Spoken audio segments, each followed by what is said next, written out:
قد أفلح المؤمنون الذين هم في صلاتهم خاشعون صدق الله العظيم رب اشرح لي صدري ويسر لي أمري واحلل عقدة من لساني يفقهوا قولي সম্মানিত সুধী সূরাতুল মুমিনুনের প্রথম 10টি আয়াতের বিশেষ ফজিলত রয়েছে, তাৎপর্য রয়েছে। এই 10টি আয়াতের সংক্ষিপ্ত তাফসীর আমি আপনাদের সামনে পেশ করব ইনশাআল্লাহ বিইذنিল্লাহ। তো সূরাতুল মুমিনুন, আল্লাহ দেখেন মুমিনদের নামে সূরা দিয়েছেন সূরাতুল মুমিনুন, আবার কাফিরদের নামেও একটা সূরা ডেডিকেট করেছেন। সূরাটার নাম কি বলেন তো? সূরাতুল কাফিরুন। আবার মুমিনুন না কাফিরুন না, মাঝামাঝি আল মুনাফিকুন, তাদের নামে আল্লাহ একটা সূরা দিয়েছেন সূরাতুল মুনাফিকুন। তো এই সূরাটা আমাদেরকে উৎসর্গ করা, আমাদের জন্য ডেডিকেট করা, মুমিনুন নামে এই সূরাটা।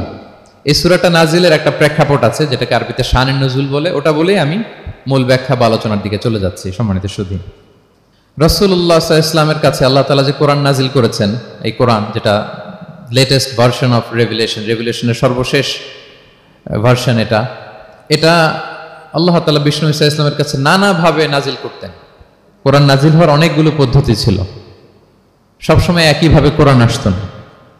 কখনো কখনো কোরআন আসতো মিসলা সলসালাতিল জারাস, আমরা ঘন্টা যখন বাজাই যে বিকট শব্দ হয়, এরকম বিকট আওয়াজে মাঝে মাঝে কোরআন নাজিল হতো। আপনাদের মনে থাকবার কথা, বাংলাদেশে আমরা যখন প্রাইমারি স্কুলে পড়তাম বা হাই স্কুলে পড়তাম, ঘন্টা শেষ হলে, একটা ক্লাস শেষ হলে দফতরি কি করতো বলেন তো? হ্যাঁ, দিত না? মনে পড়ে? পিকচারাইজেশন হচ্ছে? আচ্ছা, প্রচন্ড আওয়াজে ওই বেলের মধ্যে বাড়ি দিত। তখন আমরা বুঝতাম কি একটা ঘন্টা হয়েছে। এক ক্লাস শেষে একটা দিত, 2 ক্লাস শেষে 2টা, ক্লাস যখন সব শেষ তখন অনেকগুলো দিত, বুঝতাম যে ছুটি আমাদের।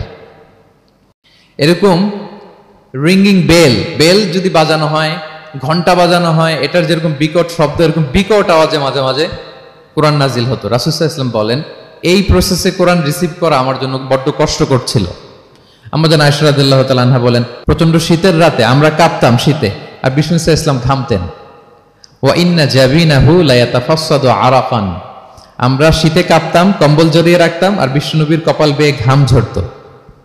সুবহানাল্লাহি বিহামদিহি। এভাবে তিনি কষ্ট করে কোরআন রিসিভ করেছেন। এটা একটা পদ্ধতি। আরেকটা পদ্ধতি হচ্ছে মিসলা দাবিয়া সাউতিন নাহাল, মৌমাছির ভন ভন শব্দের মতো কোরআন নাজিল হতো। যখন নাজিল হতো, রাসূল সাল্লাল্লাহু আলাইহি ওয়াসাল্লামের মুখের সামনে, চেহারার সামনে মৌমাছি ভন ভন করলে যেরকম সাউন্ড, এরকম একটা সাউন্ড হতো।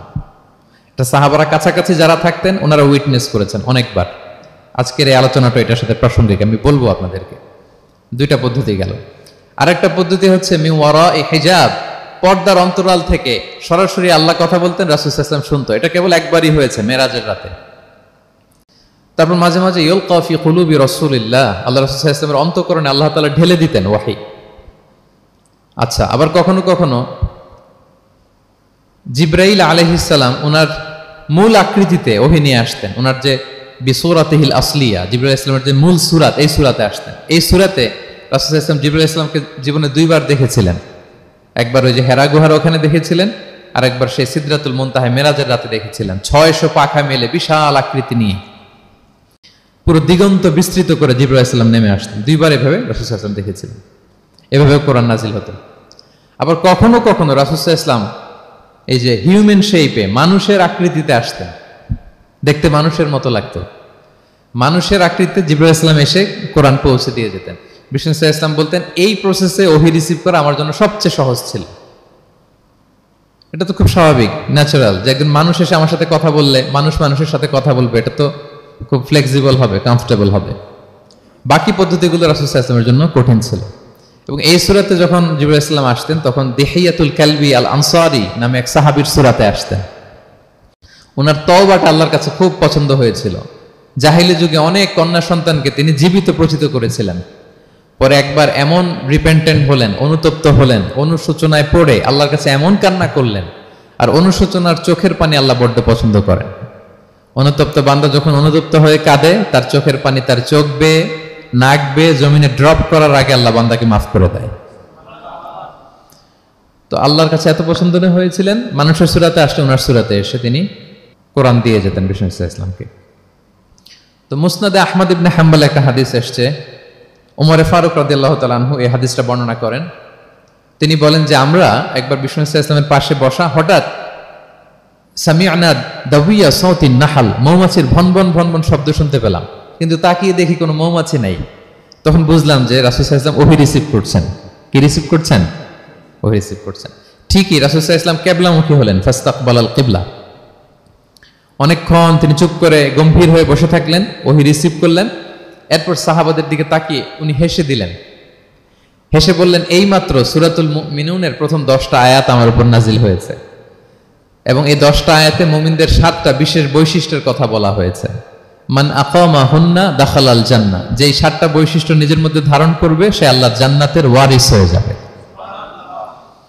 এবং এই আয়াতগুলো বলে আল্লাহ তাআলা সবশেষে এমনটাই বলেছেন যে উলাইকা হুমুল ওয়ারিসুন আল্লাযীনা ইয়ারিসুনাল ফিরদাউসা হুম ফিহা খালিদুন, যারা এই 7টা বৈশিষ্ট্য নিজের মধ্যে ধারণ করবে তারা জান্নাতুল ফিরদাউসের ওয়ারিস হয়ে যাবে, উত্তরাধিকার হয়ে যাবে।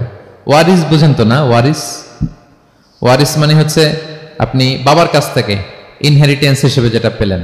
বাংলাদেশে দেখবেন যে অনেক জমি জমার মধ্যে প্লটের মধ্যে সাইনবোর্ড দেয়া থাকে যে ক্রয় সূত্রে এই জমির মালিক অমুক, বায়না সূত্রে এই জমির মালিক অমুক, তারপর ওয়ারিস সূত্রে এই জমির মালিক আব্দুর রহমান লেখা থাকে না এরকম। ওয়ারিস সূত্রে মানে এটা উনি কিনে নাই, এটা ওনার কার কাছ থেকে? বাবার কাছ থেকে পেয়েছেন, উত্তরাধিকার সূত্রে পেয়েছেন। তো দেখেন আল্লাহ তাআলা এই শব্দটাই, লিটারালি এই শব্দটাই ব্যবহার করেছেন যে আল্লাযীনা ইয়ারিফুনাল ফিরদাউসা হুম ফিহা খালিদুন। বিশ্বাসীরা যদি এই 7টা গুণ নিজের মধ্যে ধারণ করে তাহলে বাবার সম্পদে সন্তানের যেমনি ভাগ থাকে সে ওয়ারিস হয়, আমার এই উম্মতেরা, আল্লাহর এই বান্দারা জান্নাতুল ফিরদাউসের ওয়ারিস হয়ে যাবে। তো বলেন আমরা জান্নাতুল ফিরদাউসের ওয়ারিস হতে চাই কি চাই না? চাই, সবাই চাই। হ্যাঁ বলেন বলেন, চাই তো? ইনশাআল্লাহ ইনশাআল্লাহ, আল্লাহুম্মা জাআলনা মিনহুম। তোমরা তাহলে শুনি আল্লাহ তাআলা কি বৈশিষ্ট্যের কথা বললেন যেগুলো ধারণ করলে আমরা জান্নাতুল ফিরদাউসের ওয়ারিস হব। আম্মাজান আয়েশা রাদিয়াল্লাহু তাআলা আনহাকে সাহাবারা জিজ্ঞেস করতেন যে আম্মাজান কাইফা কানা খুলুকু রাসূলিল্লাহ, আল্লাহ রাসূল সাল্লাল্লাহু আলাইহি ওয়াসাল্লামের আচরণ কেমন ছিল? তিনি বলতেন কানা খুলুকুহু আল কুরআন, রাসূল সাল্লাল্লাহু আলাইহি ওয়াসাল্লামের আচরণ ছিল কোরআনের মতো আচরণ। উম্মে সালামা রাদিয়াল্লাহু তাআলা আনহা আমাদের আরেক আম্মাজান, ওনাকে জিজ্ঞেস করা হলে উনি বলতেন রাসূল সাল্লাল্লাহু আলাইহি ওয়াসাল্লাম যখন রাস্তা দিয়ে হেঁটে যেতেন কাআন্নাল কুরআনা ইয়ামশি আলাল আরদ, মনে হতো লিভিং কোরআনটা রাস্তা দিয়ে হেঁটে যাচ্ছে। তো সাহাবারা যখন আরো ইন ডিটেইল জানতে চাইলেন তখন আম্মাজান আয়েশা বললেন তোমরা সূরা মুমিনুনের প্রথম 10 আয়াত পড়ো, এই 10 আয়াতে যা যা আল্লাহ বলেছেন এটাই ছিল খুলুকু রাসূলিল্লাহ, এটাই ছিল বিশ্বনবীর আচরণ। তো আসুন আমরা দেখি রাসূল সাল্লাল্লাহু আলাইহি ওয়াসাল্লামের আচরণ কেমন ছিল এবং কোন বৈশিষ্ট্যগুলো থাকলে আল্লাহ তাআলা আমাদেরকে জান্নাত দিয়ে ধন্য করবেন। সূরাতুল মুমিনুনটা আল্লাহ তাআলা শুরু করছেন ক্বাদ আফলাহাল মুমিনুন আল্লাযীনা হুম ফি সলাতিহিম খাশিউন, অর্থাৎ সফল হয়েছে তারা, ঈমান এনেছে যারা। প্রথম আয়াতের অর্থ হচ্ছে ক্বাদ আফলাহাল মুমিনুন, বিশ্বাসীরাই সফল হয়েছে। আল্লাহ তাআলা সফলতার মানদণ্ড এখানে ফিক্স করেছেন, ক্রাইটেরিয়া ফিক্স করেছেন ঈমান, বিশ্বাস, যেটা সবচাইতে দামি। সবচাইতে দামি কি? ঈমান, সবার উপরে ঈমান। এজন্য যারা ঈমান এনেছে আল্লাহর উপর, যারা বিশ্বাস স্থাপন করেছে তারাই সফল হয়েছে। তো এই বিশ্বাসীদের কিছু গুণাবলী থাকতে হবে, কিছু ফিচার থাকতে হবে, তবেই তারা জান্নাতের ওয়ারিস হবে। সেগুলো কি আল্লাহ শুরু করছেন। আল্লাহ বললেন প্রথম বৈশিষ্ট্য হচ্ছে আল্লাযীনা হুম ফি সলাতিহিম খাশিউন। 7টা বৈশিষ্ট্যের প্রথমটা বলতেছি, যারা সফল হয়েছে বিশ্বাসীরা, ওই বিশ্বাসীরা যারা তাদের সালাতে বিনয়াবনত থাকে, বিনম্র থাকে। সালাত যখন আদায় করে তারা খুশু খুদুর সাথে সালাত আদায় করে, এটা হচ্ছে প্রথম বৈশিষ্ট্য, বিনয়ের সাথে। খুশু খুদু মানে হচ্ছে অন্তরের একাগ্রতা এবং অঙ্গ প্রত্যঙ্গের একাগ্রতা। খুব সহজে আপনার অন্তরটাও থাকবে, এখানে আল্লাহর ভয় থাকবে, একাগ্র চিত্তে আপনি আল্লাহকে স্মরণ করবেন, আবার অঙ্গ প্রত্যঙ্গগুলো ঠিক থাকবে, এগুলো নড়াচড়া করবে না। আমরা অনেকে সালাতে দাঁড়ালে খুব বেশি নড়াচড়া করি, সালাতে কিন্তু খুব বেশি মুভমেন্ট করা যায় না, এটা নিষেধ। খুব জরুরি প্রয়োজন ছাড়া মুভমেন্ট করা নিষেধ। আল্লাহ বলেন আল্লাযীনা হুম ফি সলাতিহিম খাশিউন, প্রথম বৈশিষ্ট্য হচ্ছে যারা তাদের সালাতে বিনয়াবনত থাকবে, একাগ্র চিত্তে সালাত আদায় করবে। এতটা একাগ্র চিত্তে তারা অন্তরের মধ্যে এই উপলব্ধি ধারণ করবে যে আমি যে ইবাদত করছি এটা আল্লাহ দেখছেন, Allah is watching me, Allah is observing me, Allah তাআলা সরাসরি দেখছেন।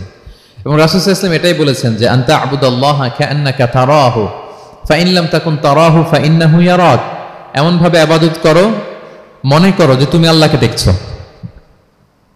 আর এটা যদি ভাবতে, এই উপলব্ধি আনতে যদি কষ্ট হয় তাহলে অন্তত এতটুকু তো ভাবো যে আল্লাহ তোমায় দেখছেন, আল্লাহ আমাকে দেখছেন। এই ভাবনাটা অন্তরে আনা যায় না? চাইলেই আনা যায়। আমরা যেন এই উপলব্ধিটা নিজেদের মধ্যে রিয়েলাইজেশনটা বিল্ড আপ করার চেষ্টা করি যে আমি যে মুসল্লায় দাঁড়ালাম, এই যে আমি কিয়ামুল লাইল করতেছি, এই যে তারাবিতে আমি বিশ্বঘাত পড়তেছি লম্বা সময় ধরে, আল্লাহ কিন্তু দেখছেন। আমার সিজদা, আমার রুকু, এগুলো আল্লাহ তাআলা সরাসরি কি করছেন? দেখছেন। এই ফিল নিয়ে যদি আপনি সালাতে দাঁড়ান, এটা হচ্ছে খুশু খুদু। সাহাবারা এতটা বিনয়বনত ভাবে একাগ্র চিত্তে নিমগ্ন হয়ে সালাতে প্রবেশ করতেন, মরুভূমির মাঝখানে ওনারা সালাত পড়ার সময় মাঝে মাঝে মরুভূমির পাখি এসে ওনাদের কাঁধে বসে যেত, মাথায় বসে যেত। পাখিগুলো মনে করতো এগুলো হয়তো খেজুর গাছ টাছ কিছু একটা হবে। কি হবে? খেজুর গাছ হয়তো হবে। আবার যখন রুকুতে যেতেন পাখি উড়াল দিত। তার মানে কি, খুব বিনয়বনত ভাবে বিনম্র চিত্তে ওনারা সালাত পার করতেন। তাহলে এটা হচ্ছে প্রথম বৈশিষ্ট্য। প্রিয় ভাইরা, আমরা যেন সালাতে অত্যন্ত বিনয়ের সাথে একাগ্র চিত্তে, with full of solemnity and submission, একটা সাবমিসিভ ভাব যেন আপনার থাকে, যে আপনি নিজেকে সর্বোচ্চ উজাড় করে নিজেকে আল্লাহর কাছে পেশ করছেন। এই অ্যাটিটিউডটা যেন আমাদের নামাজের মধ্যে থাকে। এটা হচ্ছে 1 নম্বর বৈশিষ্ট্য, আল্লাযীনা হুম ফি সালাতিহিম খাশিউন, যারা বিনয়বনত ভাবে থাকে। অনেকে বলে, হুজুর মন বসে না নামাজে আমার। এটা অনেকের প্রশ্ন, অনেকের জিজ্ঞাসা, যে মনটা ধরে রাখতে পারি না, নামাজে দাঁড়ালেই সারাদিন যেটা মনে হয় না ওইটা নামাজে মনে চলে আসে।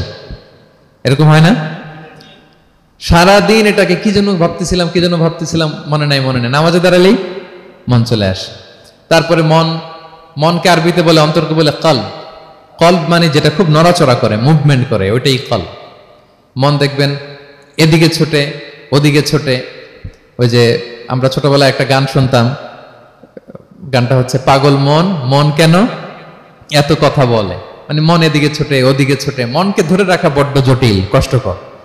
তো এটা স্বাভাবিক। অনেকেই বলে, হুজুর আমার মন থাকে না নামাজে, একাগ্র চিত্তে নামাজ তো আদায় করতে চাই কিন্তু মনটাকে ধরে রাখা যায় না। তো কিভাবে এই খুশু খুদু সাবমিসিভনেস আপনি কিভাবে বাড়াবেন, এটাও বিষ্ণু ইসলাম আমাদেরকে ইনস্ট্রাক্ট করেছেন, গাইড করেছেন। কিভাবে এই খুশুটা আসবে, অন্তরের মধ্যে একাগ্রতা আসবে। 1 নম্বর পদ্ধতি হচ্ছে খুশু খুদু বাড়ানোর। সালাতে যখন আপনি দাঁড়াবেন, বিষ্ণু বলেন সল্লু সলাতান মুআদ্দিয়া। বিষ্ণু বলেন, মনে করো যে নামাজটা পড়তেছো এটা হতে পারে তোমার বিদায়ী নামাজ, শেষ নামাজ জীবনের। হতে পারে না? ধরেন যে মাগরিবের সালাত যে আমরা আজকে পড়বো, এমন তো হতে পারে এটাই আমাদের জীবনের শেষ নামাজ। কি বলেন? হতে পারে কি না? পারে। আমরা কে কখন চলে যাব আমাদের তো জানা নাই। তো এই যে মুসল্লায় যখন আমরা দাঁড়াই, তখন কেন আমরা এটা ভাবি না যে it could be the last and final prayer in my life? হতে পারে এটাই আমার জীবনের শেষ নামাজ। এটা যদি আপনি ভাবতে পারেন, তখন দেখবেন ঠিকই আপনার একাগ্রতা, সাবমিসিভনেস এটা বাড়তেছে। আপনাকে যদি বলা হয় যে আজকে রাত 10টায় তোমার দুনিয়ার সফর শেষ, নতুন স্টেশনে যেতে হবে, আলামুল বারজাকে, তোমার শেষ, তোমার মৃত্যু হয়ে যাবে। আজকে যে মাগরিব আর এই যে এশা আর যে তারাবির সালাত, এটাই তোমার লাস্ট নামাজ, যাও এটাই তোমার লাস্ট চান্স। এটা যদি আজকে আমরা জানি, এই হলরুমে যারা আছি, যদি এটা জেনে যায় যে আজকের তারাবিটাই শেষ তারাবি, শেষ সুযোগ, বলেন তো আমাদের অবস্থা কি হবে? প্রতিদিন ধরেন যে মাগরিবের নামাজের পরে একটু নিউজ দেখেন, একটু ফেসবুকে ঢুকেন, আজকেও তো ঢুকবেন তাই না? ঢুকবেন। কি করবেন আজকে? আল্লাহ, সব বাদ দিয়ে অজু করে আতর মেখে জায়নামাজটা ভিজিয়ে দীর্ঘ কিয়ামুল লাইল করবেন। সিজদায় পড়ে চোখের পানি দিয়ে জায়নামাজ ভিজিয়ে দেবো আমরা, ঠিক কিনা? কারণ আমি নিশ্চিত হতে পেরেছি এটাই আমার শেষ নামাজ। তো এটা তো প্রত্যেক সালাতের ক্ষেত্রেই আমাদের প্রযোজ্য। আসলে আমরা যে নামাজ পড়ি, যে কোনো নামাজই তো আমার শেষ চান্স হতে পারে। কি বলেন? হতে পারে কি পারে না? বলেন তো। পারে। এই টেকনিকটাই রাসূল সাল্লাল্লাহু আলাইহি ওয়াসাল্লাম শিখিয়েছেন, বলেছেন সল্লু সালাতান মুআদ্দিয়া। মনে করো এটাই হতে পারে তোমার জীবনের শেষ নামাজ। আমাদের ইউনিভার্সিটিতে ইমাম বেসার, যিনি চিফ ইমাম, উনি নামাজের আগে একটা চমৎকার অ্যানাউন্সমেন্ট দেয়। উনি বলে যে লেটস পারফর্ম দিস সালাহ as if this is our last and final prayer. চলুন এমন ভাবে নামাজটা পড়ি, ভাবি যে হতে পারে এটাই আমার জীবনের শেষ নামাজ। তাহলে সম্মানিত, শুধু এই ভাবনাটা নিয়ে যদি আমরা মুসল্লায় দাঁড়াই, দেখবেন যে ওই দিন আপনার মনে দিক যাবে না, একটা ভয় কাজ করবে যে হায়রে, হতে পারে এটাই আমার লাস্ট চান্স, আর আমার রবকে সিজদা দেওয়ার সুযোগ হয়তো আমি আর পাবো না। তাহলে এখন থেকে আমরা সালাতে যখন দাঁড়াবো এটা ভাববো যে this could be my last chance in my life. হতে পারে এটাই শেষ চান্স, আমি একাগ্র চিত্তে আমার সালাতটাকে আল্লাহর কাছে উপস্থাপন করি। কি বলেন, পারা যাবে তো ইনশাআল্লাহ? খুশু খুদু বাড়ানোর 1 নম্বর টিপস। খুশু খুদু বাড়ানোর 2 নম্বর টিপস হচ্ছে তাড়াহুড়ো না করা। আমরা অনেকে তাড়াহুড়ো করি, রুকু থেকে হুট করে দাঁড়িয়ে যাই, তারপরে সোজা হয়ে দাঁড়িয়ে না থেকে তাড়াতাড়ি সেজদায় চলে যাই, দুই সেজদার মাঝখানে ধীরস্থির ভাবে বসার কথা, আমরা না বসেই দ্বিতীয় সেজদায় চলে যাই। এই প্রবণতা আমাদের অনেকের আছে না? এটা কিন্তু নিষেধ। তা'দিলুল আরকান, বাকি সব মাযহাবে এটা ফরজ। আপনি তাড়াহুড়ো করলে আপনার নামাজই হবে না। আর আমাদের মাযহাবে, হানাফি মাযহাবে এটা ওয়াজিব। ওয়াজিব তরক করলে সাউ সিজদা দিতে হয়। দুই সেজদার মাঝখানে আপনি সুস্থির হয়ে বসবেন। অনেকে দেখা যায় একটা সেজদা দিয়ে মাথা কোনো রকম উঠিয়েই আরেক সেজদায় বসেও নাই ঠিক মতো আরামসে, এরকম আছে না? এটা যদি কেউ করে আমাদের মাযহাব অনুযায়ী তার সাউ সিজদা দিতে হবে। তাহলে এরকম তাড়াহুড়ো করা যাবে? আর এখন থেকে তো কি করবেন বলেন? ধীরস্থির ভাবে নামাজ পড়বো। No rushing, no rushing in salah, no hastiness in salah. নামাজে রাশ করা যাবে না, রিল্যাক্সের সাথে আমরা নামাজ পড়বো, ধীরস্থির ভাবে নামাজ পড়বো। রুকু সিজদাগুলো খুব চমৎকার ভাবে আদায় করব। রাসূল সাল্লাল্লাহু আলাইহি ওয়াসাল্লামের রুকু যে দিতেন, ওনার পিঠটা এত স্ট্রেট ফরওয়ার্ড হতো, সাহাবারা বলতেন লাউ ইস্তাকাররা আলাইহিল মা লাসাব্বা আলাইহিল মা আলাস্তাকাররা। পানি ভর্তি এক গ্লাস পানি যদি রাসূল সাল্লাল্লাহু আলাইহি ওয়াসাল্লামের রুকু দেওয়া পিঠের উপর রেখে দেওয়া হয়, পানিটাও পড়বে না, গ্লাসটাও ভাঙবে না। তার মানে এত স্ট্রেট ফরওয়ার্ড পিঠ ছিল। আবার রাসূল সাল্লাল্লাহু আলাইহি ওয়াসাল্লাম বলতেন আসওয়াউন নাসি সারিকাতান মান ইয়াসরিকু ফিস সালাহ। তিনি বললেন সবচাইতে বড় চোর যে নামাজে চুরি করে। সাহাবারা বললেন ওয়া কাইফা ইয়াসরিকু মিন সালাতিহি ইয়া রাসূলুল্লাহ, নামাজে আবার কিভাবে চুরি করে? রাসূল সাল্লাল্লাহু আলাইহি ওয়াসাল্লাম বললেন লা ইউতিম্মু রুকুআহা ওয়া সুজুদাহা, রুকু সেজদাগুলো সুন্দর করে আদায় করে না, সেই নামাজ চোর। তা আমরা যেন রুকু সেজদাগুলোকে খুব সুন্দরভাবে ধীরস্থির ভাবে যেন আমরা আদায় করি, আমরা যেন তাড়াহুড়ো না করি। রাসূল সাল্লাল্লাহু আলাইহি ওয়াসাল্লাম একবার মসজিদে নববীতে বসা, এক সাহাবী এসে নামাজ পড়ে রাসূল সাল্লাল্লাহু আলাইহি ওয়াসাল্লামকে সালাম দিলেন। রাসূল সাল্লাল্লাহু আলাইহি ওয়াসাল্লামের সালামের উত্তর দিয়ে বলেন ইরজিআ ফাসাল্লি ফাইন্নাকা লাম তুসাল্লি, যাও তুমি আবার নামাজটা পড়ে আসো, তোমার নামাজ হয়নি। সাহাবী যে আবার নামাজ পড়ে আবার আসলেন, রাসূল সাল্লাল্লাহু আলাইহি ওয়াসাল্লাম আবার বললেন সাল্লি ফাইন্নাকা লাম তুসাল্লি, নামাজ পড়ে আসো, হয় নাই। আবার গেলেন, আসলেন, আবার বললেন তুমি নামাজটা পড়ে আসো, হয়নি। এবার তো বেচারা কেঁদে দিয়ে বলে ইয়া রাসূলুল্লাহ লা উহসিনু মিন যালিক, এর চেয়ে ভালো পারি না আমি, আপনি আমাকে শিখিয়ে দেন। রাসূল সাল্লাল্লাহু আলাইহি ওয়াসাল্লাম তখন বললেন যখন নামাজে দাঁড়াবা ফাতিহা পড়বা আর একটা সূরা মেলাবা, ধীরস্থির ভাবে দাঁড়াবা। যখন রুকুতে যাবা হাত্তা তাতমাইন্না রাকিআন, ধীরস্থির ভাবে রুকু করবা। তুমি তাড়াহুড়ো করেছো, রুকু থেকে যখন সোজা হয়ে দাঁড়াবা ধীরস্থির ভাবে দাঁড়াবা, নাকি তাড়াহুড়ো করবেন? ধীরস্থির ভাবে দাঁড়াবেন, কয়েক সেকেন্ড দাঁড়াবেন, তাসবিহ পড়বেন, এরপরে সিজদায় যাবেন। যখন সিজদায় যাবা হাত্তা তাতমাইন্না সাজিদান, রিল্যাক্স। সালাতের মধ্যে কিভাবে থাকতে হবে? উইথ রিল্যাক্সেশন, রিল্যাক্সের সাথে তুমি সিজদা দিবা। দুই সিজদার মাঝখানে বসে আবার রিল্যাক্স, আবার তুমি ধীরস্থির ভাবে বসবা। এইভাবে পুরো সালাতটা প্রত্যেকটা রাকাত তুমি এভাবে আদায় করবে। তার মানে সালাতে তাড়াহুড়ো করতে বিষ্ণু ইসলাম নিষেধ করেছেন। এমনকি অনেক সময় আমরা রুকু পাবো না বলে দৌড়ে যে সালাতে অংশগ্রহণ করি, এটাও নিষেধ করেছেন। আমরা অনেক সময় এরকম করি না? মাগরিবের নামাজের ওযু করতেছি, ইমাম সাহেব ওয়াদ-দুহা ওয়াল-লাইলি ইযা সাজা, এই সূরাটা তো মুখস্থ, তো টের পাচ্ছি যে আমি এখন মুখ ধুইতেছি আর সূরা দোহা তো শেষ হয়ে যাবে, কোন রকম ওযু করে দৌড়ে যে অংশগ্রহণ করে যাতে রাকাতটা পায়, এটা নিষেধ করেছেন বিষ্ণু ইসলাম। এটা করবেন না। আপনি ধীরস্থির ভাবে ওযু করবেন, ধীরস্থির ভাবে যাবেন, তাড়াহুড়ো করবেন না। আপনি কার সামনে যাচ্ছেন? মালিকুল আমলাক, রাজাধিরাজ, আরশের অধিপতি। আপনি তাড়াহুড়ো করে গেলে তো আপনি হাঁপাতে হাঁপাতে অস্থির হয়ে যাবেন, ব্রেথ ইন ব্রেথ আউট করতে করতে। ধীরস্থির ভাবে যাবেন, অংশগ্রহণ করবেন। রাসূল সাল্লাল্লাহু আলাইহি ওয়াসাল্লাম বলেন ইদা উকিমাতিস সালাতু ফালা তা'তুহা তাসআউন, নামাজ শুরু হয়ে গেলে দৌড়ে দৌড়ে যে অংশগ্রহণ করবে না। আলাইকুম বিসাকিনা, ধীরস্থির ভাবে যে অংশগ্রহণ করবে। ফামা আদরাকতুম ফাসাল্লু, ধীরস্থির ভাবে যে যতটুকু পাও অতটুকুই পড়ো। ওমা ফাতাকুম ফাআতিমু, যেটা ছুটে যায় নিজে পরে দাঁড়িয়ে আদায় করে নাও। সুবহানাল্লাহ বিহামদি, কত সহজ করে দিয়েছেন। তাহলে সালাতে তাড়াহুড়ো করা যাবে? প্রিয় ভাইরা বলেন তো, তাড়াহুড়ো করা যাবে আর আজকে থেকে? না, আমরা তাড়াহুড়ো করবো না, আমরা ধীরস্থির ভাবে যে সালাতে অংশগ্রহণ করবো, তাহলে আপনার খুশু বাড়বে।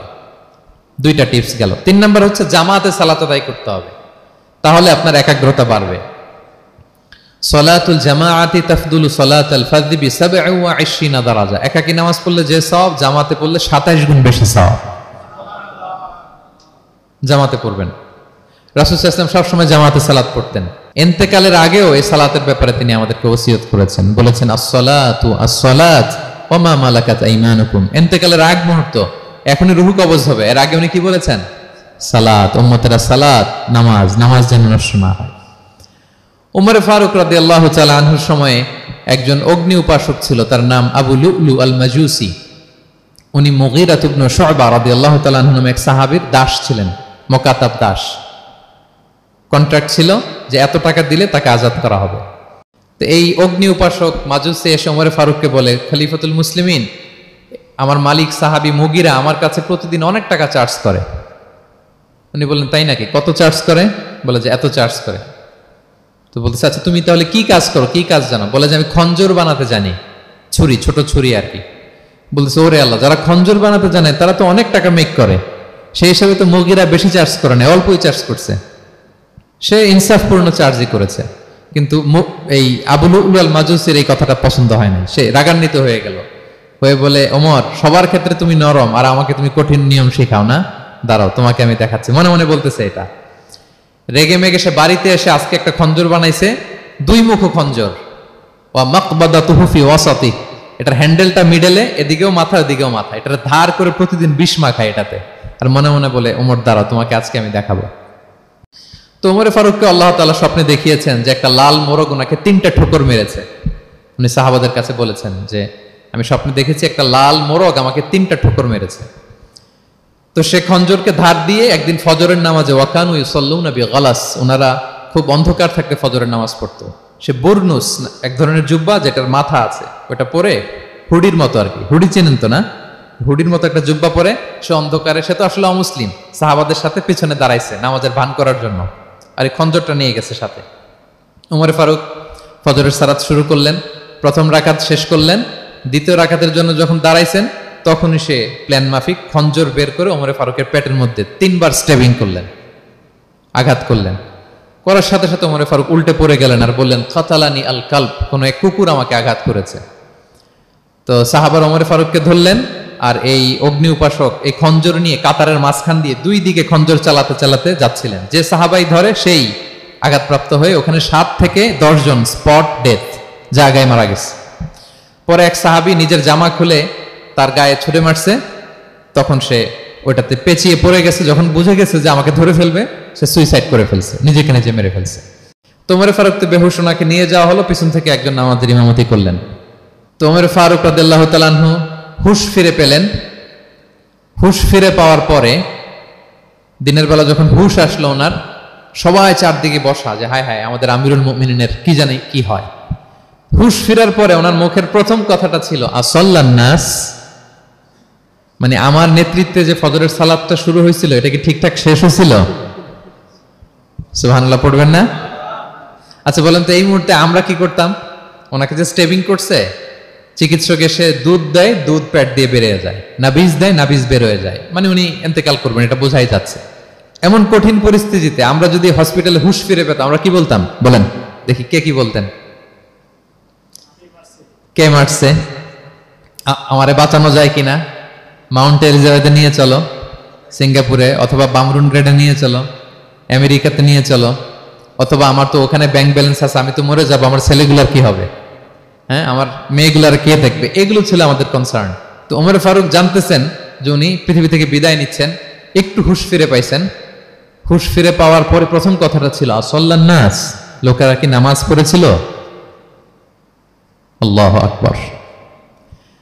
তাহলে এটা কত গুরুত্বপূর্ণ ইবাদত, কিভাবে এই সালাতকে সাহাবারা অফার করতেন। তো খুশু খুদুর সাথে যদি আমরা সালাত অফার করতে চাই, আমাদেরকে জামাতে পড়তে হবে। একাকি পড়লে দেখবেন মনে দিকে যায়, ওদিকে যায়, কয় রাকাত পড়ছি ভুলে যাই, এরকম হয় না? একাকি পড়তে গেলে এটা করা যাবে না, জামাতে পড়তে হবে। সালাতে কি কি বলতেছেন এগুলোর অর্থ বুঝে যদি সালাত অফার করেন, তাইলে আপনার সালাতে মনোযোগ থাকবে। সুবহান রাব্বিয়াল আলা, সুবহান রাব্বিয়াল আযীম, এর অর্থ কি? সূরা ফাতিহা যে প্রতিদিন পড়ি, কি সুন্দর প্রার্থনা সূচক বাক্য, এর অর্থ কি? আল্লাহ সকল প্রশংসা তোমার, আল্লাহ তুমি দয়াময় মেহেরবান, আল্লাহ তুমি বিচার দিবসের মালিক, যেদিন তোমার আরশের ছায়া ছাড়া কোনো ছায়া থাকবে না। নবীদের যে পথে চালিয়েছে ওই পথে আমাদেরকে চালাও, যারা ভ্রান্ত হয়েছে, যারা তোমার ক্রোধের শিকার হয়েছে ওই পথে আমাদেরকে চালিও না। কি চমৎকার চমৎকার কথামালা দিয়ে আমরা এই দোয়াগুলো পড়ি। আমরা অর্থ বুঝি না বলে আমাদের হৃদয়েও টাচ করে না, ঠিক কিনা? দেখবেন আরব শায়েকরা যখন কিয়ামুল লাইল করে, তারাবির সালাত পড়ায়, অনেক অনেক আয়াতে ওনারা ডুকরে ডুকরে কেঁদে ওঠে আওয়াজ করে। কারণ কি? জাহান্নামের আয়াত, আযাবের আয়াত, পূর্ববর্তী উম্মত যে ধ্বংস হয়েছে, কিভাবে ওদেরকে বিকট আওয়াজ দিয়ে, গ্রাউন্ড সাউন্ড গ্রেনেড দিয়ে ধ্বংস করা হয়েছে, বন্যা দিয়ে ধ্বংস করা হয়েছে, কিভাবে এদেরকে বাতাস দিয়ে নাস্তানাবুদ করে দেওয়া হয়েছে, এগুলো যখন পড়ে ওনারা কাঁদে। আযাবের আয়াত আসলে কাঁদে, জান্নাতের আয়াত আসলে সাবলীল কণ্ঠে তেলাওয়াত চালিয়ে যায়। এর কারণ কি বলেন? অর্থ বুঝে। আমরা যেন সালাতে অর্থ বুঝে সালাত অফার করার চেষ্টা করি, পাশাপাশি সালাতের সুন্নাহগুলো যেন আমরা পড়ি। সালাতের যে সুন্নাহ আছে, সুনানুস সালাহ, এগুলো যেন আমরা পড়ি, মনোযোগ আরো বাড়বে। সানাগুলো পড়বেন, ফাতিহা শেষে আওয়াজ করে আমিন বলবেন, অথবা ফিসফিসি কণ্ঠে আমিন বলবেন। বিষ্ণু ইসলাম বলেন, ইদা আম্মানাল ইমামু ফাআমিনু, ইমাম আমিন বললে তোমরাও আমিন বলো, কারণ এই মাত্র একটা দোয়া করা হয়েছে। সূরা ফাতিহাটা কি? একটা দোয়া। ইদা ওয়াফাকা তামিনুকুম তামিনাল মালাইকাতি গুফিরা লাহু মা তাকাদ্দামা মিন যামবিহি ওয়া মা তাআখার। রাসূল সাল্লাল্লাহু আলাইহি ওয়াসাল্লাম বলেছেন, ইমাম যখন আমিন বলে তোমরাও তখন আমিন বলো, কারণ তোমরা যখন আমিন বলো ফেরেশতারাও আমিন বলে। আর তোমাদের আমিন আর ফেরেশতাদের আমিন যখন একসাথে হয়ে যায়, তোমাদের পূর্বের সব গুনাহ আল্লাহ মাফ করে দেয়। এটা আমিন বলা সুন্নাহ, বলবেন। নামাজ বাঁধার পরে সুন্নাত নামাজে, নফল নামাজে সানাগুলো পড়বেন, কত চমৎকার অর্থবোধক সানা আছে। আমরা তো শুধু সুবহানাকাল্লাহুম্মা বিহামদিকা ওয়া তাবারাকা ইসমুকা ওয়া তাআলা জাদ্দুকা শুধু এটাই পড়ি। রাসূল সাল্লাল্লাহু আলাইহি ওয়াসাল্লাম তাকবীরে তাহরিমে বাঁধার পরে অনেক চমৎকার চমৎকার দোয়া পড়তেন। ইন্না সলাতি ওয়া নুসুকি ওয়া মাহইয়ায়া ওয়া মামাতি লিল্লাহি রাব্বিল আলামিন। আমার সালাত, আমার ইবাদত, আমার জীবন মরণ সবটাই কার জন্য? এই দোয়াটা পড়তেন শুরুতেই। তারপর পড়তেন ওয়াজ্জাহতু ওয়াজহিয়া লিল্লাযী ফাতারাস সামাওয়াতি ওয়াল আরদা হানিফা ওয়া মা আনা মিনাল মুশরিকিন। আমার সবকিছুকে আমি এক সত্তার দিকে ফেরালাম একনিষ্ঠ হয়ে, আর আমি মুশরিক নই, আমি আল্লাহর দিকে একনিষ্ঠ হলাম। এই দোয়াগুলো পড়তেন। আল্লাহুম্মা বাঈদ বাইনি ওয়া বাইনা খাতায়ায়া কামা বাআদতা বাইনাল মাশরিকি ওয়াল মাগরিব। আল্লাহুম্মা নাক্কিনি মিন খাতায়ায়া কামা ইউনাক্কা আস-সাওবুল আবয়াদু মিনাদ দানাস। আল্লাহুম্মা ইগসিল খাতায়ায়া বিল মাই ওয়াস সালজি ওয়াল বারাদ। এগুলো সানা, এগুলো যে সানা আমরা জানিই না। সানা মানে হচ্ছে প্রশংসা সূচক কথা। আমরা শুধু সুবহানাকাল্লাহুম্মা বিহামদিকা এতটুকুই পড়ি। রাসূল সাল্লাল্লাহু আলাইহি ওয়াসাল্লাম বলতেন, আল্লাহ আমার আর আমার গুনার মাঝে এতটুকু দূরত্ব করে দাও, পূর্ব থেকে পশ্চিম যত দূর, আমার আর আমার গুনার বোঝার মাঝে এতটুকু দূরত্ব তুমি করে দাও। সাদা কাপড় যেমনি ধুয়ে ফকফকা করা হয়, আল্লাহ আমাকে তুমি গুনামুক্ত করে এরকম ফকফকা সাদা বানিয়ে দাও, শুভ্র বানিয়ে দাও। আল্লাহ আমাকে তুমি বরফ দিয়ে, ঠান্ডা পানি দিয়ে, তুষারপাত দিয়ে ধুয়ে আমার গুনাহগুলো তুমি পরিষ্কার করে আমাকে তুমি নিষ্পাপ করে দাও। এগুলো বলে এরপরে আলহামদুলিল্লাহ রাব্বিল আলামিন সূরা ফাতিহা শুরু করতেন। সালাম ফিরানোর আগে বিষ্ণু সাল্লাল্লাহু আলাইহি ওয়াসাল্লাম দোয়া মাসুর পড়তেন। কত চমৎকার মাসুর দোয়া আছে। আবার বিষ্ণু বলতেন, লা ইউসাল্লিমান্না আহাদুকুম হাত্তা ইয়াতাআওয়াযা আন আরবা মিন আযাবিল কবর, মিন আযাবি জাহান্নাম, মিন ফিতনাতিল মাহইয়া ওয়াল মামাত ওয়া মিন ফিতনাতিল মাসিহিদ দাজ্জাল। আমার কোন উম্মত যেন সালাম ফিরানোর আগে এই চারটা জিনিস থেকে পানাহ চাওয়া ছাড়া যেন সালাম না ফিরায়। একটা কি? আল্লাহ তুমি জাহান্নামের আযাব থেকে বাঁচাও, আল্লাহ তুমি কবরের আযাব থেকে বাঁচাও, আল্লাহ জীবন মরণের ফিতনা থেকে বাঁচাও, আল্লাহ তুমি দাজ্জালের ফিতনা থেকে বাঁচাও। পড়ে না আমিন? তো এত এঙ্গেজমেন্ট যদি আপনার নামাজে থাকে, আপনার মন এদিক সেদিক যাবে? হ্যাঁ, আপনি অর্থ খেয়াল করতেছেন, আযাবের আয়াত আসলে আপনি অশ্রুসিক্ত হচ্ছেন, আপনি দোয়ায়ে মাসুর পড়ছেন, আপনি সানা পড়ছেন, আপনি দীর্ঘ সময় কিয়ামুল লাইল করতেছেন, আপনার মন এদিক সেদিক ছুটবে? বলেন তো ছুটবে না। এই টিপস গুলো বিষ্ণু সাল্লাল্লাহু আলাইহি ওয়াসাল্লাম শিখিয়েছেন। এগুলো যদি আমরা পালন করি তাহলে আল্লাযীনা হুম ফি সালাতিহিম খাশিউন, বিনম্র চিত্তে সালাত আদায়কারী হিসেবে আমরা আল্লাহর কাছে পরিগণিত হব। তাহলে প্রথম নাম্বার শর্তটা বুঝতে পারছেন কিভাবে সালাত আদায় করতে হবে? হ্যাঁ বলেন তো একজন, কি করতে হবে? কিভাবে সালাত? খুশুর সাথে, বিনয়বনত চিত্তে, সাবমিসিভ ভাবে, নাকি তাড়াহুড়ো করবেন? কিভাবে পড়বেন নামাজ? ধীরে সুস্থে, উইথ রিল্যাক্স। দুই নম্বর আল্লাহ বলেন ওয়াল্লাযীনা হুম আনিল লাগবি মুরিদুন। এক নম্বরে তো তারা নামাজে যখন দাঁড়ায় ধীর স্থির ভাবে খুশুর সাথে পড়ে। দুই নম্বর হচ্ছে তারা অনর্থক কাজ থেকে বিরত থাকে। অনর্থক কথা, কাজ এগুলো মুমিনরা বলে না, এগুলো তো জড়ায় না। মিনিংলেস কোনো কাজের সাথে বিশ্বাসীদের কোনো সম্পর্ক। অর্থবোধক কাজ, ভালো কাজ, কল্যাণমূলক কাজ, সামাজিক কাজ, মানবতার কল্যাণে যে কাজগুলো আছে এগুলোর সাথে তারা জড়ায়। বিষ্ণু ইসলাম বলেছেন, মিন হুসনি ইসলামিল মারই তারকুহু মা লা ইয়ানি। ব্যক্তির ইসলামের সৌন্দর্য হচ্ছে যে ব্যক্তি এমন কোনো কাজ করবে না যেটার কোনো মিনিং নাই। মিনিংলেস কাজ থেকে সে বেঁচে থাকবে। মুহাদ্দিসিনে ইকরাম এই হাদিসটাকে বলে রুবউদ্দিন, মানে দিন ইসলামকে যদি 4 ভাগ করেন, এই 4 ভাগের 1 ভাগের কথা এই হাদিসের মধ্যে চলে আসছে। সেটা কি? যে বিশ্বাসীরা কোনো অনর্থক কাজে জড়ায় না নিজেদেরকে। অনর্থক কাজ, কথাবার্তা অপ্রয়োজনীয় আড্ডা, অপ্রয়োজনীয় খুশগল্প, অন্যকে নিয়ে সমালোচনা, অন্যের গীবত, শেকায়াত, ওর এই সমস্যা, ওর এই সমস্যা, চায়ের আড্ডাতে আমরা এরকম সমালোচনার ঝড় তুলি, ঠিক কিনা বলেন, ঠিক কিনা? এটা করা যাবে না। আপনি জান্নাতেরও ওয়ারিস হবেন, আবার চা মুখে নিয়ে আপনি শেকায়াত করবেন, গীবত করবেন, দুইটা একসাথে যাবে না। তাহলে বিশ্বাসীরা কোনো অনর্থক কাজে জড়ায় না, মিনিংলেস কাজে জড়ায় না, তারা ভালো কাজে, কল্যাণের কাজে জড়ায়। মিনিংলেস কোনো কথাও বলে না, কারণ তারা জানে মা ইয়ালফিযু মিন কাউলিন ইল্লা লাদাইহি রাকীবুন আতীদ। আমরা যা বলি, মুখ নিঃসৃত যা বের হয়, এটাকে লিখে রাখার জন্য একদল ফেরেশতা আছে, রাকীব পর্যবেক্ষণকারী, আতীদ একেবারে প্রহরীর মতো আছে। বললেই টুকে নেয়, বললেই টুকে নেয় সব। সূরা ইয়াসিন আল্লাহ বলেন ওয়া কুল্লা শাইইন আহসাইনাহু ফি ইমামিন মুবিন। আমি ইমামুম মুবিন নামক এক দালিলিক রেজিস্ট্রি খাতায় সব কিছু তুলে রাখছি, সব পাই টু পাই আপনি পাবেন, আপনি অবাক হবেন। মা লি হাযাল কিতাবি লা ইগাদিরু সাগীরাতান ওয়ালা কাবীরাতান ইল্লা আহসাহা। এটা কেমন আমলনামা, ছোট্ট ভালো কাজ করেছে ওইটাও আছে, ছোট্ট খারাপ করেছে ওইটাও আছে, অবাক হবেন আপনি, সব আল্লাহ তাআলা সেখানে তুলে রাখবেন। তো বিশ্বাসীরা কোনো অনর্থক কথা কাজের সাথে জড়ায় না, এজন্য কারণ তারা জানে এগুলো সব রেকর্ডেড, সব রেকর্ডেড। আপনার কোনো কাজ যদি রেকর্ড করা হয় এবং বলা হয় যে এটা গণমানুষের কাছে উপস্থাপন করা হবে, আপনি কি করবেন তখন বলেন তো? খুব সতর্ক হয়ে চলবেন, সতর্ক হয়ে বলবেন। হ্যাঁ, এই যে আমরা যে এই ক্যামেরা থাকলে যেভাবে কথা বলি, সবসময় কি এইভাবে বলি না? আমরা যখন নিজেদের ঘরোয়া আড্ডায় বসে আমরা কত কথা বলে ফেলি, ইনফরমাল অনেক কথা বলি, যেগুলো ক্যামেরা থাকলে বলি না, কারণ এটা ফরমাল, এটা কোটি মানুষের কাছে যাবে, সবাই শুনবে, সবাই জানবে, এজন্য আমরা সাবধান হয়ে কথা বলি। কি বলেন? তো এই যে এই ক্যামেরা কিন্তু অদৃশ্য ক্যামেরা চারদিকে আমাদের, ইমামুম মুবিন নামক অদৃশ্য ক্যামেরা দিয়ে সব রেকর্ড করা হচ্ছে। রেকর্ড করে দিচ্ছেন কে? পাই টু পাই হিসাব চাওয়া হবে। আল্লাহর সুপ্রিম কোর্টের কাঠগড়ায় সব হিসাব চাইবেন আল্লাহ তাআলা, আপনি যে দেখবেন। তো বিশ্বাসীরা এই সেন্সটা মাথায় রাখে, সব যেহেতু রেকর্ডেড, যা মনে চায় মুখ দিয়ে বলা যাবে, যা মনে চায় করা যাবে না। এজন্য অহেতুক কথাবার্তা, অহেতুক সমালোচনা, অহেতুক গসিপিং, অহেতুক কমেন্টস এগুলো করব না। এখন সোশ্যাল মিডিয়ার যুগে দেখবেন যে কমেন্টসের বন্যা বয়ে যায়, যার যেটা মনে চায়, কারণ ধরার কেউ নাই, দেখার কেউ নাই, বলার কেউ নাই, যা মনে চায় লিখতে থাকে। হ্যাঁ, বিশাল একজন বড় মাপের লোক, তার ওখানে যে লিখতেছে যা মনে চায়, গালি গালাজ, ওনাকে অ্যাডভাইস দেওয়া, নাসিহাত দেওয়া ইচ্ছে মতো।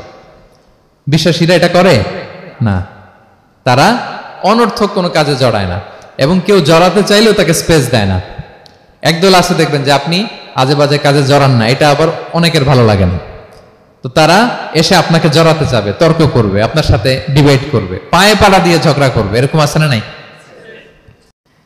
আপনার কমেন্ট বক্সে এসে দেখবেন যে গালি দিবে, হ্যাঁ, ট্যাগিং করবে, পোক করবে, মানে আপনাকে অস্থির বানাতে চাইবে। আপনি কি করবেন? আপনিও আর একটা গালি দিয়ে দিবেন কমেন্টসে, আপনারও তো স্বাধীনতা আছে নাকি? আপনি দিবেন গালি, কি করবেন? সালাম দিবেন। কি দিবেন? ওয়া ইযা খাতাবাহুমুল জাহিলুনা ক্বালু সালামা। সূরা ফুরকানে আল্লাহ বলেছেন যে মূর্খরা যখন অনর্থক তর্ক করতে আসতে চায়, বিশ্বাসীরা তাদের সাথে ওই ফাঁদে তারা পা দেয় না, তারা কি করে? সালাম দিয়ে কেটে পড়ে। তাহলে পায়ে পাড়া দিয়ে যদি কেউ এখন থেকে ঝগড়া করতে চায় আমাদের সাথে, আমরা কি করব? সালাম দিয়ে ওখান থেকে কেটে পড়ব। তাহলে বিশ্বাসীদের 2 নম্বর বৈশিষ্ট্য, ওয়াল্লাযীনা হুম আনিল লাগবি মুরিদুন, বিশ্বাসীরা অনর্থক কাজে জড়ায় না। 3 নম্বর হচ্ছে ওয়াল্লাযীনা হুম লিযাকাতি ফাঈলুন, বিশ্বাসীরা তাদেরকে যদি আল্লাহ তাআলা ধন সম্পদ দিয়ে সমৃদ্ধশালী করে, তারা যাকাত দেয়। কি দেয়? আপনারা যাকাত দেন তো নাকি? দেখে তো মনে হচ্ছে সবাই ব্যবসায়ী, হ্যাঁ, চেহারা দেখে মনে হচ্ছে মাশাআল্লাহ অনেক সম্পদের মালিক। যাকাত দিতে হবে। আমরা যে যাকাত দেই, এটা কি আমরা করুণা করি? বলেন তো না। যাকাত হচ্ছে গরিবের হক। ওয়াফি আমওয়ালিহিম হাক্কুন লিসাইলি ওয়াল মাহরুম, আল্লাহ বলে ধনীদের সম্পদে গরিবদের অধিকার আছে। তারপর যখন কারো অধিকার দিলেন, আপনি কি তার প্রতি করুণা করলেন? হ্যাঁ, অধিকার কি করুণা? বলেন তো না। আপনার সম্পদে গরিবের অধিকার, আপনি করুণা করেন নাই, বরং আপনার থেকে যাকাত নিয়ে ওই গরিব আপনাকে করুণা করে গেছে। কারণ যাকাত নেয়া তার জন্য আবশ্যক না, আপনার দেয়া আবশ্যক। ও যদি বলে আমি যাকাত নিব না, তো আপনি কারে দিবেন? ও জাকাত গ্রহণ করে আপনাকে বাঁচালো, তাহলে credit goes to them, thanks goes to them. Islam চায় এই যে অর্থনৈতিক তারল্য, এটা সমাজে সবার কাছে থাক, এক পাশে গাছতলা আরেক পাশে পাঁচতলা, এরকম বিভাজন ইসলাম চায় না। ইসলাম চায় সবার হাতে টাকা পয়সা থাক। কাইলা ইয়াকুনা দুলাতান বাইনাল আগনিয়া মিনকুম, টাকা পয়সা যেন শুধু ধনীদের মধ্যে সার্কুলেট না হয়, সবার কাছে যেন যায়। এজন্য আল্লাহ বলেন তোমাদের সম্পদে গরিবের অধিকার আছে। এটা করুণা না, এটা অধিকার।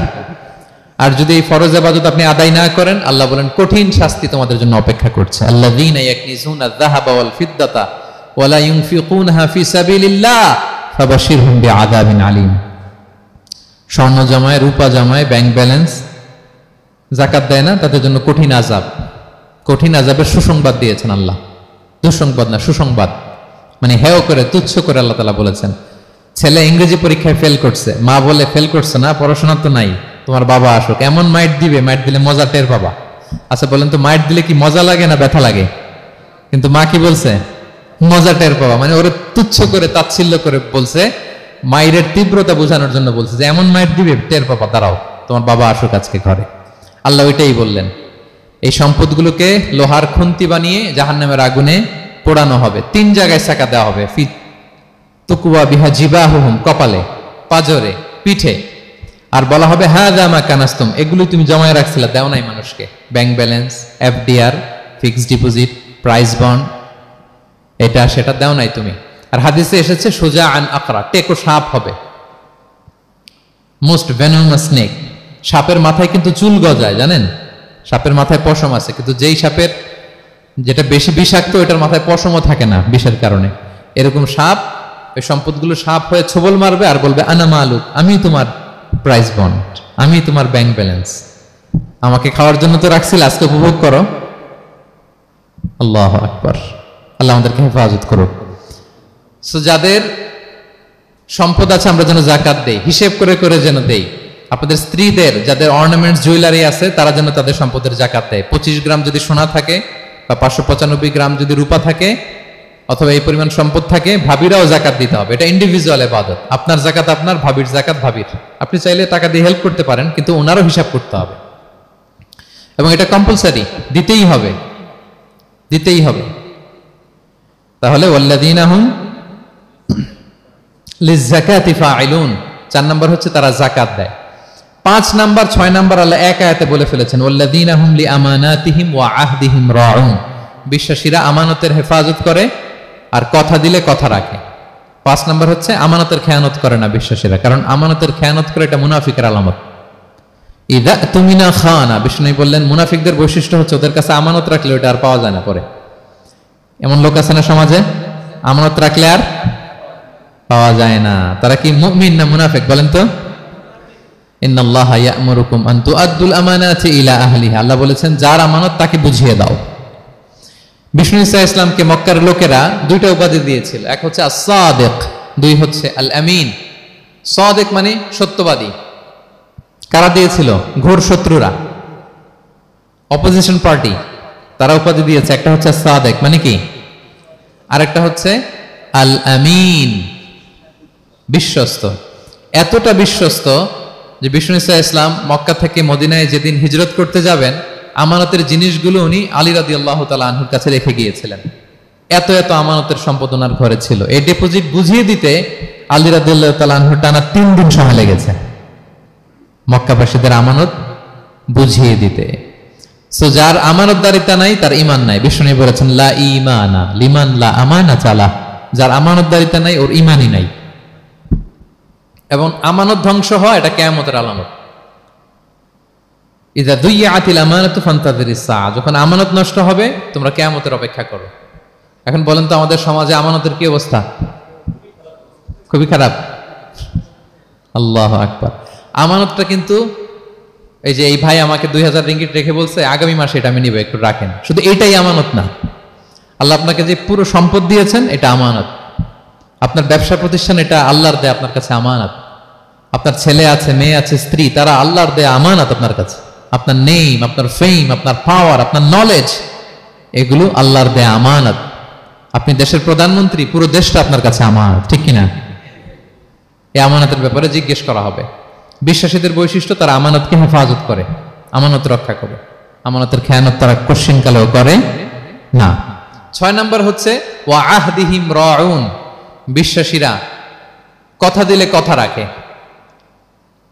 তারা ওয়াদার খেলাফ করে না। ওয়াদার খেলাফ করাও কিন্তু মুনাফিকের আলামত। ওয়া ইদা ওয়াদা আখলাফা, ওয়াদা দিলে মুনাফিকরা এটা খেয়ানত করে, তারা কথা দিয়ে কথা রাখে না।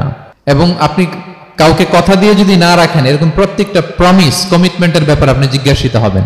আল্লাহ বলেন ওয়া আউফু বিল আহদি ইন্নাল আহদা কানা মাসউলা, কথা দিলে কথা রাখো। ছেলে মেয়েদের কথা দিলে কথা রাখবেন, বন্ধু বান্ধবদেরকে কথা দিলে কথা রাখবেন, স্ত্রীকে কথা দিলে কথা রাখবেন। প্রমিস দিলে এটা রাখতে হবে, কারণ এ ব্যাপারে জিজ্ঞেস করা হবে। নবীদের মধ্যে ইসমাঈল আলাইহিস সালাম ওয়াদা রক্ষার ব্যাপারে খুব বেশি সোচ্চার ছিলেন, সব নবীরাই ছিলেন, উনি বেশি সোচ্চার। এজন্য আল্লাহ বলেন ওয়াজকুর ফিল কিতাবি ইসমাঈল ইন্নাহু কানা সাদিকাল ওয়াদি ওয়া কানা রাসূলান নাবিয়্যা। উনি ছিলেন সাদিকাল ওয়াদ, প্রতিশ্রুতি রাখতেন। এক লোকের সাথে ওনার কথা হলো যে আগামীকাল বিকেলে ওনারা দেখা করবেন। ইসমাঈল সাল্লাম বিকেলবেলা আগামীকাল যে এক গাছের নিচে কমিটমেন্ট ছিল যে অপেক্ষা করলেন, কিন্তু ওই লোক আসে নাই, ভুলে গেছে। ইসমাঈল সাল্লাম ভাবলেন আজকে ভুলে গেছে, মনে হয় আগামীকাল আসবে, আগামীকাল আমি যাব। এর পরের দিন আল্লাহ নবী ইসমাইল যে ওই লোকের জন্য ওখানে হাজির, কিন্তু ওই লোক ওই দিনও আসে নাই। ইসমাঈল সাল্লাম বললেন মনে হয় এর পরের দিন আসবে। ইসমাঈল সাল্লাম এর পরের দিনও যায় হাজির। এভাবে একদিন দুই দিন না, টানা 30 দিন উনি আসরের পরে ওই গাছের নিচে ওই লোকের জন্য অপেক্ষা করেছেন। কারণ ইন্নাল আহদা কানা মাসউলা, কথা দিলে কথা রাখতে হবে। তো এখন আমরা কথা দিয়ে কথা রাখি তো নাকি? রাখেন রাখেন, সবাই বলে না, এই চেষ্টা করতে হবে, রাইট? কথা দিলে আমরা যেন কথা রাখি। সব শেষে 7 নম্বর আল্লাহ বললেন ওয়াল্লাযীনা হুম আলা সালাওয়াতিহিম ইউহাফিজুন, বিশ্বাসীরা তাদের সালাত হেফাজত করে। একটু খেয়াল করে দেখেন, 7টা গুণের প্রথমটাও কি নিয়ে? সালাত নিয়ে, আবার শেষটাও। তার মানে কি বোঝা গেল? এটা বেশি গুরুত্বপূর্ণ না কম গুরুত্বপূর্ণ? সব নষ্ট হতে পারে, মুমিনের নামাজ নষ্ট হতে পারে, নামাজকে হেফাজত করতে হবে। হাফিজু আলা সালাওয়াত, আল্লাহ বললেন তোমাদের নামাজগুলোকে তোমরা হেফাজত করো। আগের যুগের উম্মতেরা সিনাগোগে না গেলে ইবাদত করতে পারতো না, চার্চে না গেলে ইবাদত করতে পারতো না, কিন্তু আমরা মসজিদেও নামাজ পড়তে পারি, বাইরেও পড়তে পারি। 5টা বিশেষ বৈশিষ্ট্য আল্লাহ তাআলা বিশ্বনবী সাল্লাল্লাহু আলাইহি ওয়াসাল্লামকে দিয়েছিলেন। এর মধ্যে একটা হচ্ছে জুইলাত লি আল আরদু কুল্লুহা মাসজিদান ওয়া তাহুরা, আল্লাহ আমার জন্য পুরো জমিনটারে মসজিদ বানাই দিয়েছে। পুরো জমিন, আপনি ফ্লাই করতেছেন, বিমানে পড়তে পারবেন, আপনি সাগরে আছেন, জাহাজে পড়তে পারবেন, আপনি বিকেলবেলা মাঠে আছেন, ওযু থাকলে আল্লাহু আকবার বলে দাঁড়ায় যাবেন, বন্ধুদেরকে নিয়ে যে কোনো জায়গায় নামাজ পড়া যায়, ঠিক কি না? এই নামাজ নিয়ে কোনো এক্সকিউজ চলবে না। No excuse will be granted that day. দাঁড়িয়ে পড়তে পারেন না, বসে পড়তে হবে। বসে পারেন না তো শুয়ে পড়তে হবে। শুয়ে পারেন না তো ইশারায় পড়তে হবে। ওযুর জন্য পানি নাই তো তায়াম্মুম করে পড়তে হবে, ঠিক কি না? হাফিজু আলাস সালাওয়াত, সালাতের ব্যাপারে সচেষ্ট হও, কারণ এটা প্রথম হিসেব চাইবেন আল্লাহ। আল্লাহ বলেন আউয়ালু মা ইউহাসাবু বিহিল আবদু ইয়াউমাল কিয়ামাতি আস-সালাহ, কিয়ামতের সর্বপ্রথম হিসেব হবে নামাজের। আওয়াজ করে বলেন কিসের? ফা ইন সালুহাত সালুহা সাইরু আমালি, নামাজের হিসেব যদি সহজ হয় সব সহজ, আর নামাজের হিসেব যদি গন্ডগোল হয় পুরো আমল নামায় গন্ডগোল লেগে যাবে। প্রিয় ভাইরা, তাই আমরা যেন সালাতের ব্যাপারে যত্নবান হই, আমরা যেন খুশু খুজুর সাথে সালাত পড়ি, আমরা যেন অনর্থক কথাবার্তা কাজ থেকে যেন বেঁচে থাকি। আল্লাহ যাদেরকে আমাদেরকে সম্পদ দান করেছেন, আমরা যেন ফরজ যাকাতটুকু আদায় করি, আমরা যেন আমানতের ব্যাপারে সাবধান হই, সচেতন হই, আমানতকে যেন রক্ষা করি, আমরা যেন কথা দিলে কথা রাখি, এবং যে কোনো মূল্যে আমরা যেন সালাতকে হেফাজত করি। আমাদের সব মিস হতে পারে। কাজকে আমরা বলবো যে নামাজ আছে, নামাজকে বলা যাবে না আমার কাজ আছে, ঠিক কিনা বলেন? আওয়াজ করে বলেন ঠিক কিনা? কাজকে কি বলবো আমরা, নাকি নামাজকে বলবেন আমার একটু কাজ আছে? না, আমরা যেন সালাতের ব্যাপারে যত্নশীল হই, সচেতন হই। এই যে 7টা গুণের কথা বললাম, যারা এটার উপর আমল করবে, যারা এটা নিজের মধ্যে ধারণ করবে, আল্লাহ বলেন উলাইকা হুমুল ওয়ারিসুন, এরা ওয়ারিস, আল্লাযীনা ইয়ারিসুনাল ফিরদাউসা হুম ফিহা খালিদুন, তারা জান্নাতুল ফিরদাউসের ওয়ারিস হয়ে যাবে। আমরা যেন এই ভালো গুণগুলো, এই বৈশিষ্ট্যগুলো, এই ফিচার্সগুলো যেন নিজেদের মধ্যে আত্মস্থ করতে পারি, এবং জান্নাতুল ফিরদাউসের ওয়ারিস যেন আমরা হতে পারি। আল্লাহ তাআলা আমাদের সবাইকে কথাগুলো বুঝার ও আমল করার তৌফিক দান করুক। হাযা মা ইনদি ওয়াল ইলমু ইনদাল্লাহি আলাইহি তাওয়াক্কালতু ওয়া ইলাইহি উনীব। আসসালামু আলাইকুম ওয়া রাহমাতুল্লাহি তাআলা।